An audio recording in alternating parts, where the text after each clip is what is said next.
Malam ini, kita akan menyelami salah satu kisah paling luar biasa dalam sejarah, Isra Mi'raj, sebuah cerita yang benar-benar melampaui batas ruang dan waktu. Ayat ini kan yang jadi pembuka salah satu keajaiban terbesar. Tapi yang sering kita lupakan adalah, di balik perjalanan surgawi ini, ada sebuah kisah manusiawi yang dalam banget. Nah, untuk menjawab pertanyaan itu, kita harus mundur sedikit ke salah satu momen paling kelam dalam hidup Nabi Muhammad. Jadi perjalanan ini tuh bukan sekedar pamer kekuatan ilahi, sama sekali bukan. Ini tuh jawaban, sebuah pelukan penghiburan dari langit justru saat beliau lagi ada di titik terendahnya. Periode sebelum perjalanan ini saking kelamnya sampai dikenal sebagai Am al-Huzn atau tahun kesedihan. Ini adalah masa di mana dunia Nabi seolah-olah runtuh, hancur berkeping-keping. Bayangin aja, dalam waktu yang sangat singkat, beliau kehilangan dua pilar utama dalam hidupnya. Istri tercintanya, Khadijah, meninggal. Terus, pamannya Abu Thalib yang selama ini jadi pelindung kuatnya juga wafat. Ini bikin permusuhan dari kaum Quraisy di Mekah makin menjadi-jadi. Dan puncaknya, penolakan yang super brutal pas beliau coba cari dukungan di kota Thaif. Nah, justru di titik paling rendah inilah, saat semua harapan seakan padam, sebuah intervensi ilahi terjadi. Dimulai dengan sebuah perjalanan yang benar-benar melawan logika ruang dan waktu. Peristiwa ini punya dua bagian yang beda banget. Pertama, ada Isra, yaitu perjalanan horizontal melintasi bumi dari Mekah ke Yerusalem dalam sekejap. Dan yang kedua, Miraj. Nah, ini perjalanan vertikal yang luar biasa, naik menembus lapisan-lapisan langit.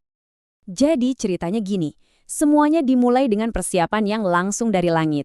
Malaikat Jibril datang, menyucikan hati Nabi, terus beliau diperlihatkan Burak. Ini bukan kuda biasa ya, tapi tunggangan surgawi yang super cepat. Dari sanalah perjalanan dimulai dari Mekah ke Yerusalem, dan semua itu terjadi hanya dalam satu malam. Oke, dari Yerusalem, perjalanan belum selesai. Justru bagian kedua yang lebih menakjubkan baru akan dimulai. Naik menembus langit, menuju langsung ke hadirat ilahi. Di setiap dari 7 lapis langit yang beliau lewati, beliau disambut oleh para nabi pendahulunya. Coba bayangin deh, ketemu Nabi Adam di langit pertama, terus Nabi Isa dan Yahya di langit kedua, sampai akhirnya Nabi Ibrahim di langit ketujuh. Ini bukan sekadar pertemuan biasa.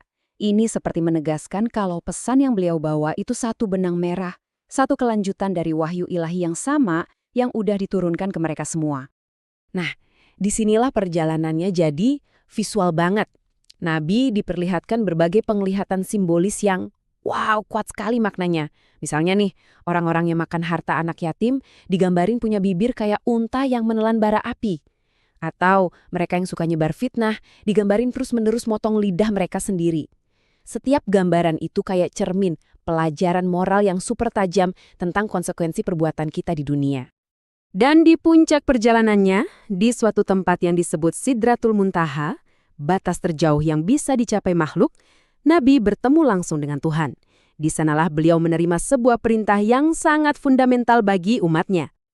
Perintah awalnya, sholat 50 kali sehari. Tapi pas beliau turun, beliau ketemu Nabi Musa. Nah, Nabi Musa ini kan udah punya banyak pengalaman memimpin umatnya, ya. Jadi, dengan bijak beliau kasih nasihat penting. Umatmu gak akan sanggup. Dan dari situlah dimulai sebuah bisa dibilang negosiasi yang luar biasa. Nabi bolak-balik menghadap Tuhan, memohon keringanan, lalu turun lagi ketemu Nabi Musa. Proses ini terus berulang. Dan ini nunjukin betapa besar rahmat dan belas kasih Tuhan. Sampai akhirnya perintah itu ditetapkan. 5 sholat harian. Tapi dengan janji pahala yang setara dengan 50 sholat yang asli. Luar biasa kan? Tapi akhir dari perjalanan ini bukan di langit. Justru tantangan terbesarnya ada di bawah, di bumi. Di mana kisah yang super ajaib ini harus berhadapan dengan satu hal, kepercayaan manusia. Bisa dibayangin kan gimana paginya di Mekah? Begitu Nabi menceritakan semua yang beliau alami, reaksi orang-orang langsung terpecah. Sebagian besar kaum Quraisy ya langsung mencemooh. Mereka menganggap cerita itu bohong, gila, nggak masuk akal. Tapi di tengah semua ejekan dan keraguan itu, ada satu respons dari satu orang yang bakal jadi legenda. Atas keyakinannya yang begitu mutlak, tanpa keraguan sedikit pun, langsung percaya, Abu Bakar dapat gelar As-Siddiq, sang pembenar kebenaran. Ini jadi bukti nyata di momen paling kritis, saat keraguan ada di mana-mana, iman yang kokoh bisa jadi pilar kekuatan. Jadi, intinya apa sih? Isra Miraj ini lebih dari sekedar keajaiban. Ini adalah kisah tentang penghiburan di saat duka. Ini adalah momen diturunkannya perintah fundamental. Dan yang paling penting, ini adalah ujian pamungkas atas iman seseorang. Kisah yang udah berumur hampir 1400 tahun ini ninggalin kita sebuah pertanyaan yang abadi, yang relevan sampai kapanpun. Kalau iman kita dihadapkan pada sesuatu yang kelihatannya mustahil, kita bakal berdiri di sisi yang mana?